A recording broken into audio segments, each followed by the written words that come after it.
አንተ ከሳር ግና እንዲህ ስትናኪ ነው እንደማ እኔ አልችልም። በቃ ይቅርብኝ ነው አልፈልግም።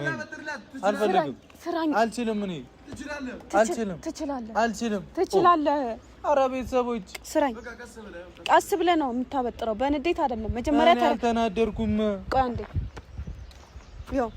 ተረጋጋ፣ ተንፍሳ አንዴ።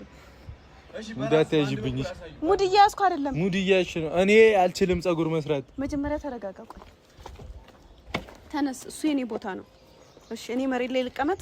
ቁጭ ምን አገባኝ? እሺ ምን ስራኝ? ምንድነው የምሰራሽ? ሹርባ ወይ ቁጥርጥር፣ በቃ የምችለውን ስራኝ። ከሁለት አንዱ ደግሞ እያየሁ። ቆይ መስታወቱን ገልብጬዋለሁ። እንደሱ አይካፈልም። መጀመሪያ አበጥረው። ሀሰን ፈነክታለሽ። እኔ አልችልም። እና ስራትሽ አንተ አንተ ነህ የምትሰራኝ።